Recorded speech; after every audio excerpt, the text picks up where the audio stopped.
Assalamualaikum warahmatullahi wabarakatuh. Semoga kalian semua selalu sehat dimanapun berada dan tetap stay at home sekuat tenaga.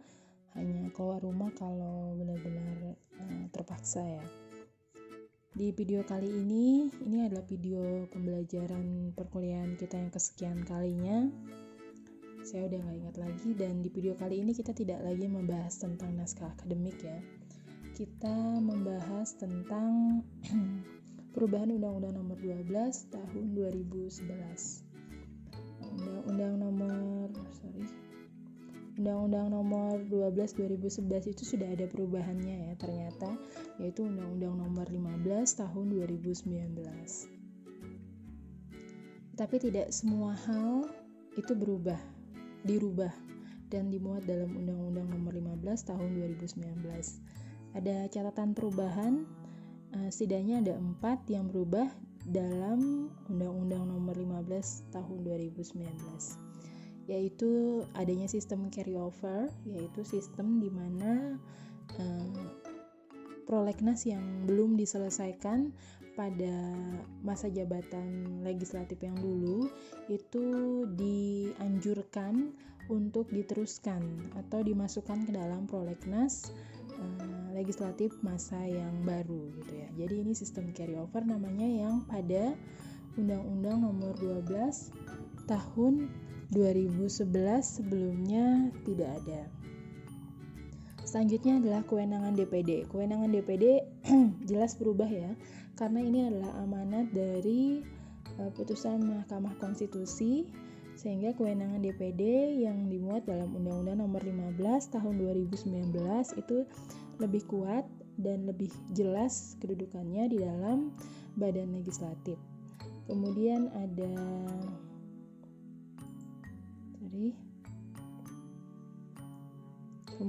ada pembentukan kementerian atau lembaga yang menyelenggarakan urusan pemerintahan di bidang pembentukan peraturan perundang-undangan.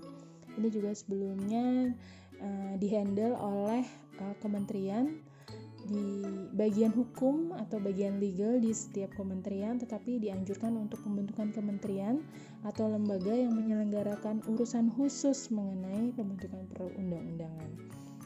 Kemudian adanya pemantauan dan peninjauan undang-undang. Nah, di poin 4 ini adalah poin yang menurut saya penting banget, karena dimunculkan adanya mekanisme untuk memantau dan meninjau undang-undang produk yang sudah jadi. Yang selama ini kita tahu mekanismenya yang legalnya hanya melalui judicial review ke MK, dan itu MK sifatnya pasif, hanya menunggu adanya gugatan judicial review dari masyarakat ya. Tapi sekarang ada mekanisme pemantauan dan peninjauan undang-undang. Nanti akan kita jelaskan lebih lanjut bagaimana mekanisme pemantauan dan peninjauan undang-undangnya ini. Dan ini merupakan poin yang penting di video ini, saya pikir. Jadi merupakan catatannya. Selanjutnya, pemantauan dan peninjauan terhadap undang-undang. Nah, ini adalah negara-negara dan lembaga-lembaganya yang sudah mempunyai mekanisme pemantauan dan peninjauan terhadap undang-undang. Seperti di Vietnam, ada Vietnam National Assembly dan RIA.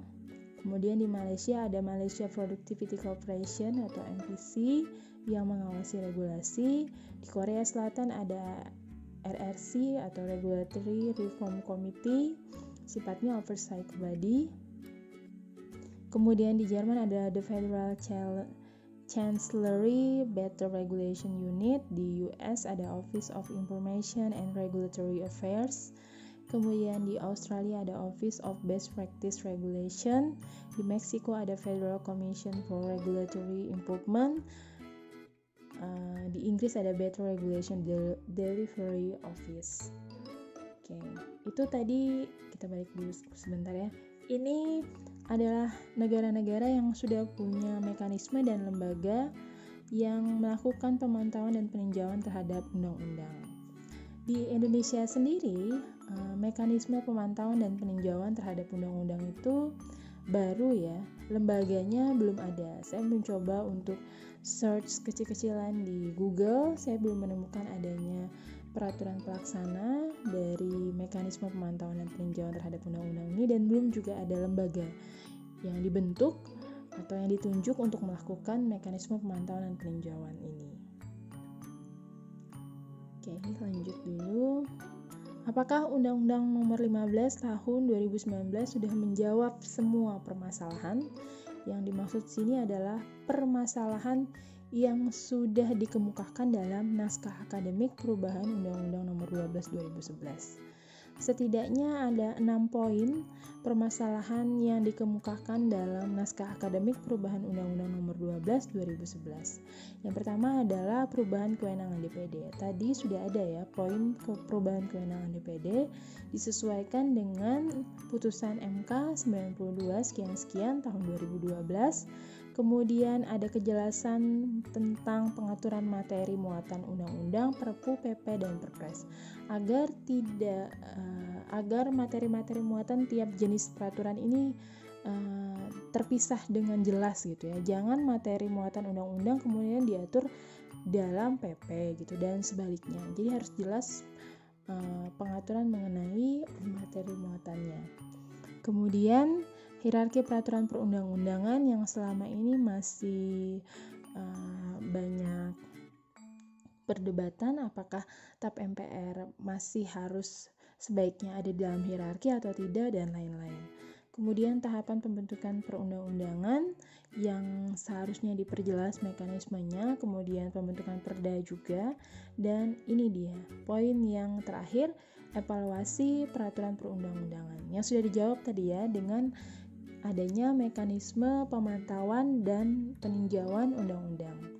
Berarti permasalahan yang nomor 1 dan permasalahan yang terakhir ini sudah terjawab oleh Undang-Undang Nomor 15 Tahun 2011.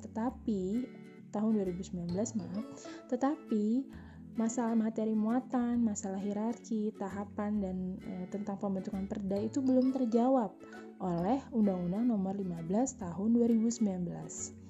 Nah, kenapa permasalahan-permasalahan itu tidak terjawab di Undang-Undang 15 2011? Karena saya pikir logika sederhananya adalah dalam tahapan penyusunan peraturan perundang-undangan itu setidaknya ada 5 tahapan. Ini sederhananya. Yang pertama perencanaan. Di dalam perencanaan ini termasuk di dalamnya adalah prolegnas juga. Kemudian perumusan. Kemudian pembahasan, selanjutnya pengesahan dan pengundangan. Misalnya, RUU itu adalah usulan dari pemerintah.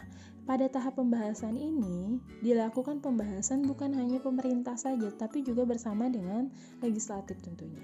Atau sebaliknya, misalnya RUU itu adalah usulan dari DPR, maka pada tahap pembahasan ini DPR bersama-sama dengan eksekutif membahasnya, sehingga pada tahapan pembahasan ini bisa saja yang tadinya merupakan permasalahan yang diuraikan di dalam yang dikemukakan di dalam naskah akademik tiba-tiba jadi tereduksi atau hilang, sehingga ketika produk itu sudah diundangkan, sudah jadi, permasalahan itu tidak terjawab atau bahkan tidak terjawab, tidak terjawab, tidak tersentuh, bahkan dihilangkan gitu, sama sekali diabaikan ketika produk hukumnya sudah jadi, karena semua bisa terjadi pada tahapan pembahasan ini ya. Nah, tahapan-tahapan dari mulai perencanaan sampai pengundangan ini yang akan kita bahas pada video-video selanjutnya secara lebih terperinci. Kita juga masih mewacanakan tugas RUU sebelum Lebaran ya, untuk dikerjakan oleh kalian semua, tapi saya masih mempertimbangkan waktu dan lain-lain dan kesibukan juga, apakah tugas itu masih akan menjadi tugas akhir semester kita atau tidak. Tapi untuk sementara saya pikir itu dulu. Nah, ini akhir dari slide. Selanjutnya saya mau menunjukkan perbandingan perubahan Undang-Undang 12 2011 yang termuat dalam Undang-Undang 15 2019. Ini dia Undang-Undang Nomor 15 Tahun 2019 tentang perubahan atas Undang-Undang Nomor 12 Tahun 2011 tentang pembentukan peraturan perundang-undangan. Kita lihat ini hanya memuat pasal-pasal yang berubah. Nah, pasal 1 sudah berubah.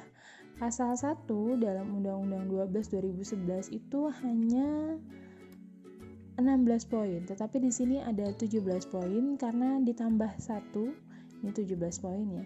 Karena ditambah 1 ada ini, mekanisme pemantauan dan peninjauan yang definisinya adalah kegiatan untuk mengamati, mencatat, menilai atas pelaksanaan undang-undang yang berlaku sehingga diketahui ketercapaian hasil yang direncanakan, dampak yang ditimbulkan, dan kemanfaatannya bagi negara kesatuan Republik Indonesia.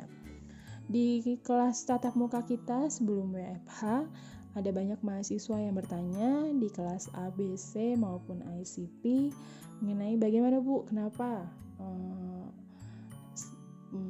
eksekutif dan legislatif kita menghasilkan produk hukum yang tidak bermutu lah, yang tidak sesuai dengan kehendak rakyat lah, yang tidak pro rakyat lah, dan lain-lain. Kenapa banyak produk hukum yang di judicial review-kan dan lain-lain. Saya pikir ini adalah salah satu mekanisme yang membantu menjawab pertanyaan itu. Sekarang ada mekanisme pemantauan dan peninjauan undang-undang. Sehingga dengan adanya mekanisme ini setidaknya pembentuk lembaga yang mempunyai kewenangan untuk membentuk undang-undang itu bisa lebih berhati-hati dalam menghasilkan produk hukumnya.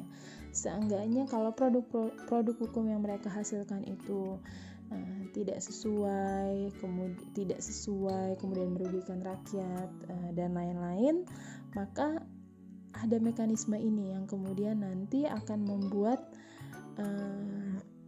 produk hukum itu bisa terevaluasi gitu. Selama ini sebelum adanya mekanisme pemantauan dan peninjauan yang dimuat dalam Undang-Undang 15 2019, kita hanya tahu mekanisme judicial review. Kalau undang-undang itu dianggap merugikan hak rakyat atau inkonstitusional, maka kita uji review judicial review kan ke Mahkamah Konstitusi.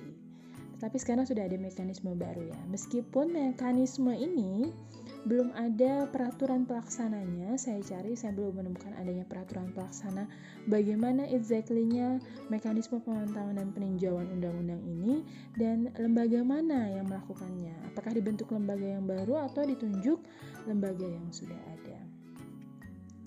Nah, kemudian ini tentang DPD yang sebelumnya di pasal 20. Setelah pasal 1 langsung pasal 20 ya.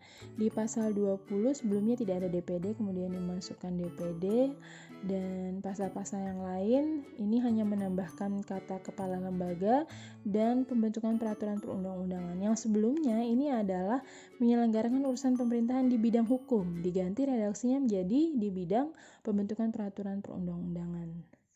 Kemudian sistem carry over dijelaskan di pasal 71A salah satunya. Dalam hal pembahasan rancangan undang-undang sebagaimana dimaksud pada pasal 65 ayat 1 telah memasuki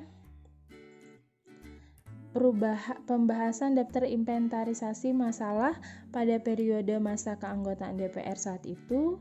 Hasil pembahasan rancangan undang-undang tersebut disampaikan kepada DPR periode berikutnya berdasarkan kesepakatan DPR, Presiden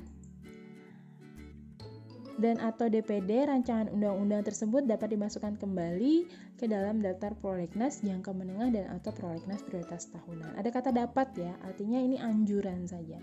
Tidak ada kewajiban bagi DPR periode yang baru untuk memasukkan RUU yang belum selesai dikerjakan oleh DPR periode sebelumnya. Kira-kira begitu. Exactly-nya apa isinya kalian bisa membaca sendiri, download Undang-Undang 15 2019-nya. Nah, sekarang ini kita buka sedikit naskah akademik Undang-Undang 12 2011. Nah,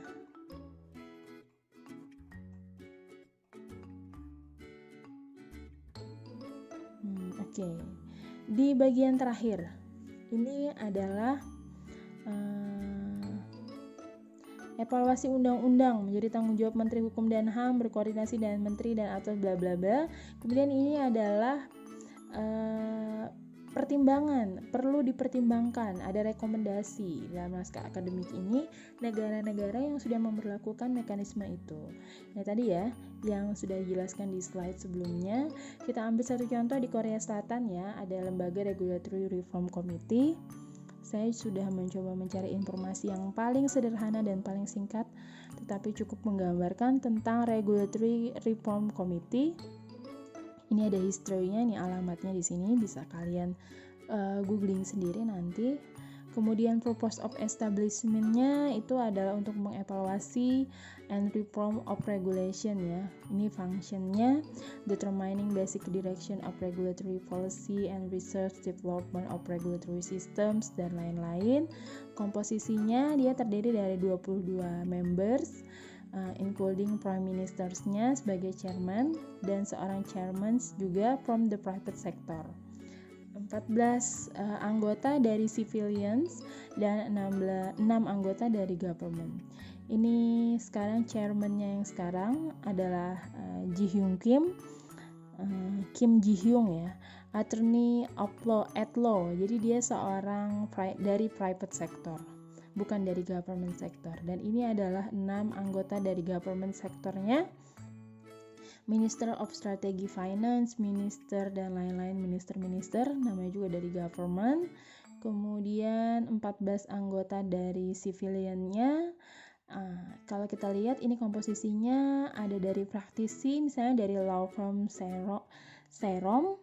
Kemudian ada akademisi banyak ya, dari Seoul National University of Science and Technology, ada dari Chonbuk National University, ada dari Inha University, kemudian National Council of the Green Summers Network Korea, kemudian profesor dari Law School Seoul National University, profesor School of Economic Chung-Ang University dan lain-lain. Jadi ada praktisi, ada juga masyarakat dan ada juga akademisi. Ini adalah review prosedurnya. Pertama gathering public opinions, ada juga self review dari minister-ministernya aja. Request for RRC review-nya bisa. Nah, preliminary evaluation-nya dia dibagi 2. Kalau dia adalah less important regulation, maka langsung self review prepares aja. Tapi kalau dia important regulation, akan ada review dan recommendation dari RRC-nya. Ini adalah kriteria regulation yang important regulation-nya. Misalnya annual effect-nya dari mulai 10 million dollar, kemudian have an effect on 1 million people or more, dan firmly undermine competition extra. Nah, ini adalah sistemnya, dia ada di bawah presiden. RRC-nya ada di bawah presiden, ada government minister, ada local government juga. Saya kira ini brief information tentang RRC. Contohnya di Indonesia seperti yang saya katakan tadi, belum ada lembaga yang menangani tentang pemantauan dan peninjauan undang-undang tadi ya. Saya juga membuka peluang untuk plus 10 bagi mahasiswa yang ingin mengerjakan brief seperti brief informasi, mencari informasi tentang lembaga-lembaga ini. Kalian bisa kirimkan ke WA saya. Mahasiswa yang ingin mengerjakan tugas tambahan, dengan tugas tambahan ini nilainya adalah plus 10 dari nilai akhir kalian ya. Misalnya saya udah plus kan semua tugas kalian, semua UTS dan UAS kalian, dan nilainya nanti akan saya plus 10 kan. Jadi misalnya nilainya 77, berarti just B plus, ketika saya plus 10 kan jadi 87, nilainya jadi A. Nah, ini anggap aja sel nilai ya. Tapi ada effortnya dong selnya ya. Kalian mengerjakan mencari informasi tentang lembaga-lembaga ini, fungsinya, susunannya, kemudian tugasnya, sistemnya, dan lain-lain ya. Tadi selain ini ya, tapi boleh deh termasuk RRC dari Korea Selatan tadi. Kalau kalian mau mengerjakan itu, silakan langsung kirimkan aja ke WA saya. Nanti saya akan plus 10-kan nilai akhir kalian untuk membantu menambah nilai kalian di akhir semester ini di perkuliahan legal drafting kita. Saya kira sekian dulu video kali ini. Salah dan kurangnya saya mohon maaf. Wassalamualaikum warahmatullahi wabarakatuh.